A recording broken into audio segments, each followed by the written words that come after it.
Hey Ashwin, good to see you in another video today, man. What's up? What's up, Sujivin? What's happening? How you doing? All good, going on well, and I hope everything is well with you too. Absolutely. Okay, so we've been discussing the student's journey, and we've been actually discussing it in the different stages, that is, the research, evaluate, apply, and enroll stages.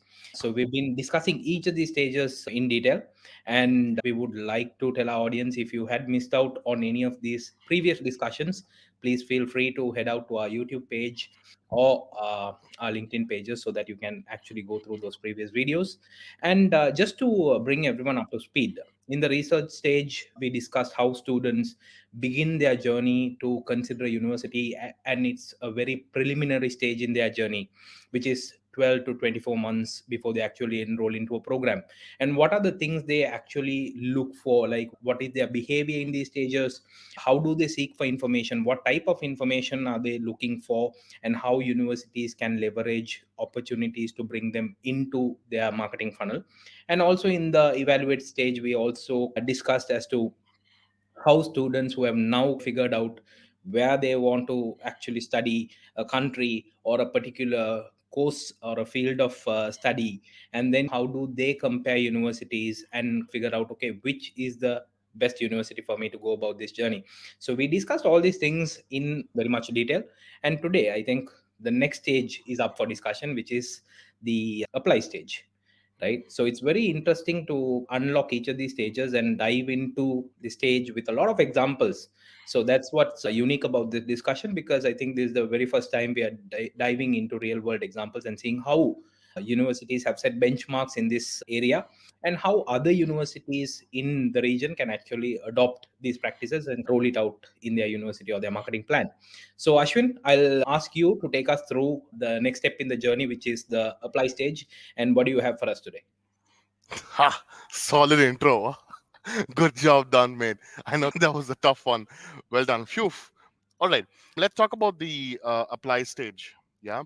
Now, we mentioned initially that decision making is always it's not a one time process. Yeah. Mhm. It confidence builds over time. So each decision is always revisited. Yeah, and I think that's where the apply stage becomes very interesting because not all prospective students start their search purely understanding that they know this is the kind of degree or the program that they want to pick up. They're always intrigued by a couple of options or even more. Yeah, Mhm. and so that's one challenge. And the other area is, can I really afford this program? What is my actual fee? Because cost is probably the primary barrier towards an enrollment. If it was affordable, everybody would have picked that choice, correct? That's right. So cost is definitely a big factor in deciding which country, which region, which country, which university, which program, where do I stay in house, within the campus, outside. A lot of challenges, yeah. That's right. So our university is showcasing true costs of education is a point of discussion they have during this stage, because they are not the only decision maker. Yeah, remember, parents are the ones who put their money. Yeah, Definitely. so if it is undergrad, yeah, if it's postgrad, definitely they sponsor themselves, or Mhm. sometimes there is a partnership between them and the company that they work with, or they go in for education loans. Yeah, so you have multiple options in that front as well. So that's one side of the coin. The other Mhm. side of the coin, Sujivan, is the fact that, hey, guess what, I've never learned with this university before very clearly. Yeah, what's it like? What is the experience of education in this university? When I mean by education, it's not just pure education. That's not one of the reasons why I just pick a university, right? It's also about the ecosystem around the university, within the university and around the university. Yeah, the country, the city that I choose, the kind of opportunities that are available in the city. And not just that, in terms of how open the place is, culture, sports, events, a lot of this And matter. Yeah, It's also about you feeling comfortable with the decision. Yeah, absolutely. I think And I at think the end of the day, after comparing all these things that you just spoke about, I think it's more about, okay, where do I find more confidence, where do I exactly feel more comfortable to correct, study. correct. And exactly, and this is where, do these answers really come from counselors? Hmm. Yeah, or are students really convinced when they listen to a counselor, or they would they like to interact with existing students? Yes. Yeah, so that they're Speaking able to about gauge this. Yeah, Speaking so about that, let me reminisce on my experience when enrolling for an MBA. Even after go for it. discussing in the final stages with the admissions council of that particular campus, where I understood the fees and whatnot, everything else. Before I took the decision, I spoke to multiple students through Hmm. my different networks. Some of them Hmm. through LinkedIn, some of them who have been in the alumni and who have been part of my school alumni. Yeah, so I really found those connections to speak to get that confidence really, because yes, there is a factor of trust that you need to build to Yeah, take this decision, because it's not an easy one. As you said, it comes with a lot of investment in terms of yeah. money, time, all that. Yeah, so that was my journey. Even before I took the call, I had to speak to a few people who had actually studied there, some existing students, right? Interesting. So what you did is you reached out to alumni Exactly. and current students Yes, that's via right. LinkedIn, so that you can Some of communicate them with through them. LinkedIn, some of them through my school network, through my school alumni network, Ah, right? So beautiful. I had to find these people, because at the end of the day, even though I liked the university, I still needed to validate whether, okay, is this the right place? How's it from the internal perspective? I'm getting a marketing perspective from the university through the admissions counselor, through the various resources that I could find online. All that is great, but still I wanted that insider information before Yeah, taking the decision. Yeah. some reliable information, yeah, that can help you make that decision, and somebody who you can actually relate to as well, like being in your school, and they understand the society around you. And some of So these when people I it's didn't know them personally, ah right? But it is just a perspective, an unbiased yeah, perspective about the university and the experience. absolutely, Yeah. absolutely, which makes it way more relatable, right? Because that's when Mhm. the trust is built. Yeah, because you share common problems, you share Definitely. common goals sometimes. Exactly. Yeah, Exactly. so that's beautiful, and I think I mean, if this is happening for somebody who's going to choosing a university even locally. Hmm. Imagine if it's abroad. Yeah. Definitely. So I want to dive into one of the university that sort of tried to solve for this in a very unique way. Yeah. I'm just going to Fantastic. quickly share my screen. Yeah. Let's just go ahead. So the first example that I wanted to talk about was Birmingham University. Of course, they have a campus in Dubai, the recently opened campus. Yeah. They have a unique experience on their website. And I'm saying unique because I've not seen a lot of universities do this, where Hmm. they identify student ambassadors, students from multiple regions Hmm. f- with multiple interests and hobbies who've chosen different types of programs.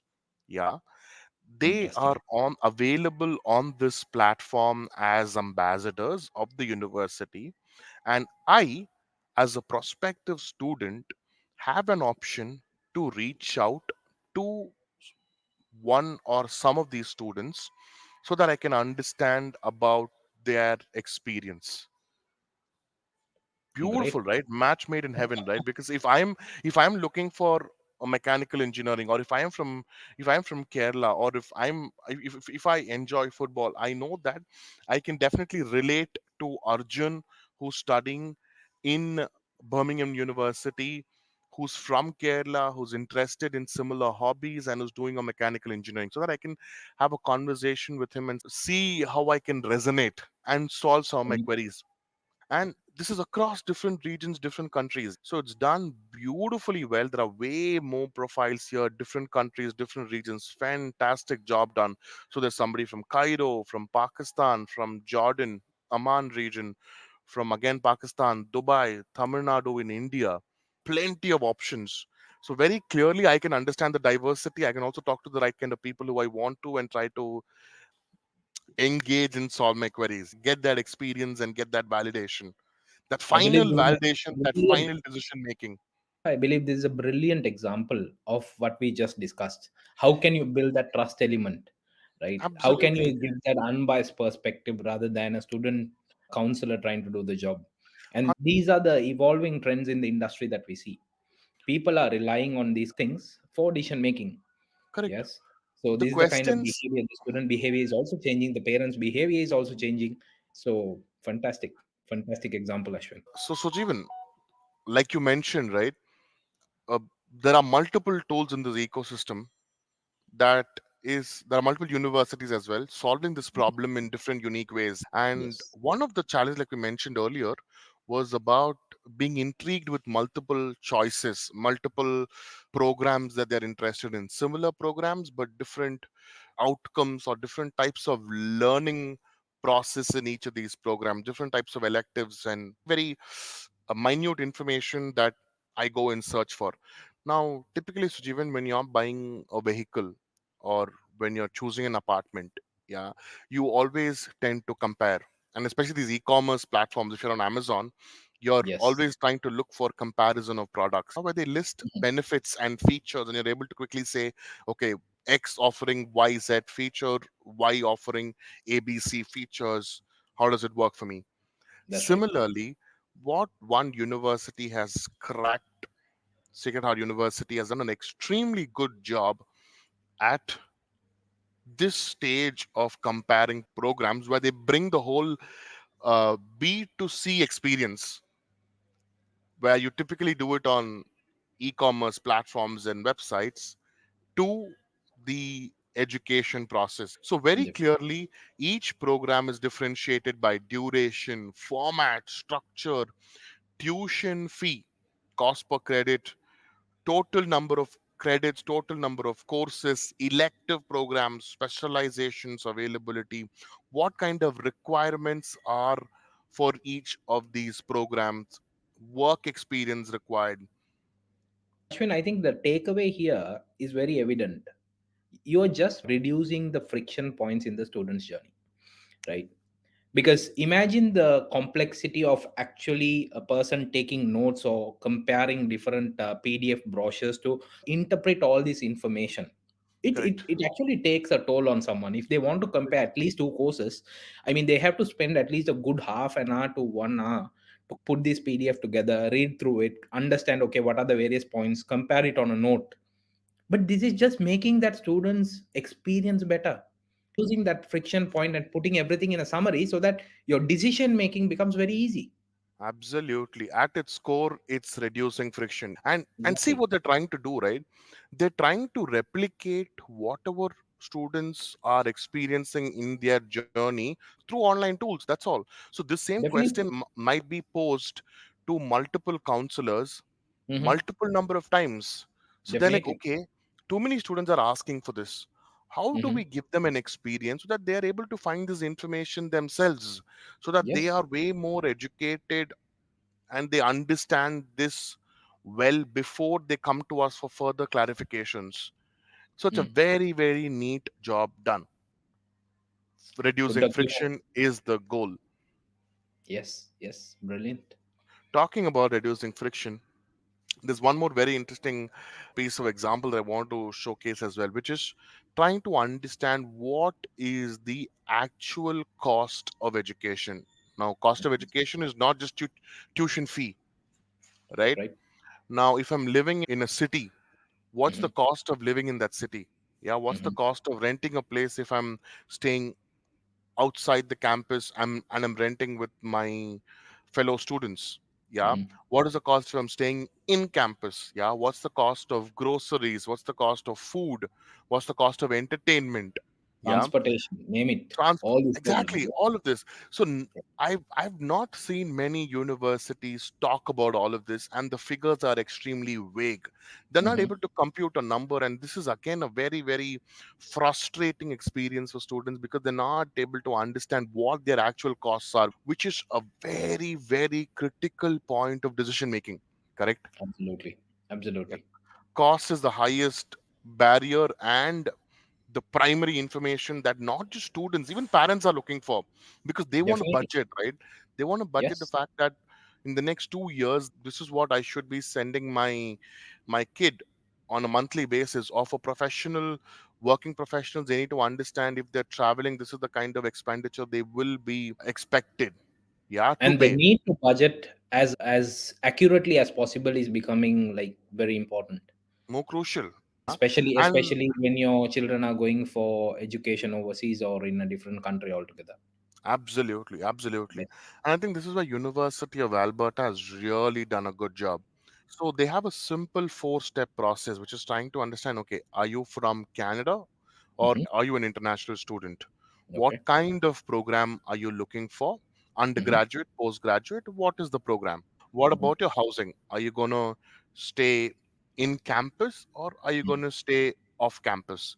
Hmm. Based on these very simple criteria, they're able to formulate a guaranteed tuition estimate, where they're Hmm. able to say year on year what will be your costs.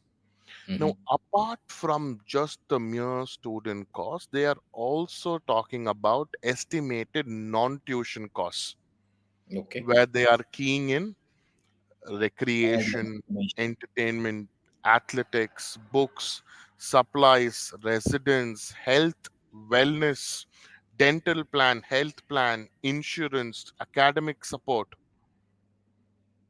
All of these details are extremely critical and real important for students, right?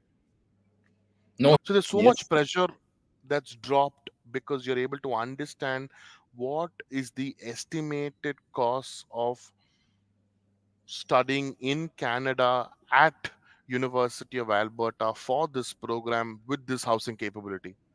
Yeah. Definitely. So Yes. this structure helps people, help students and parents plan really well. And it's a Hmm. very simple calculator. It's not complex. It can No, be sure. done across various different tools. So the point is to get this information again transparent and visible to students.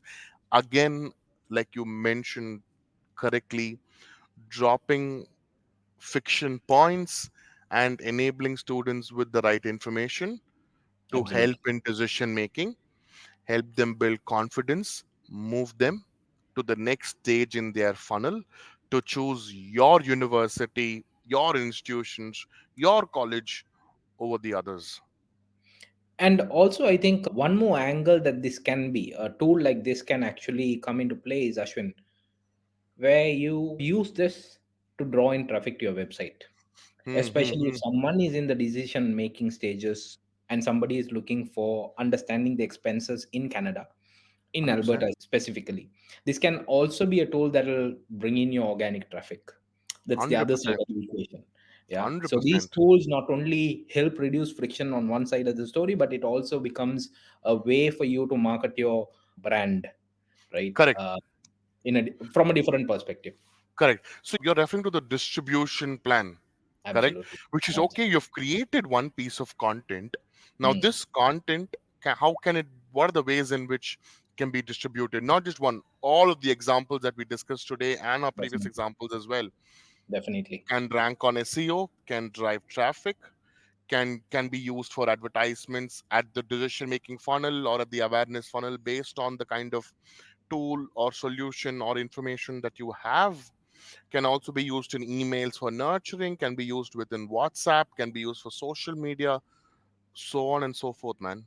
It can be Brilliant. used also as a tool for counselors to share with students as well.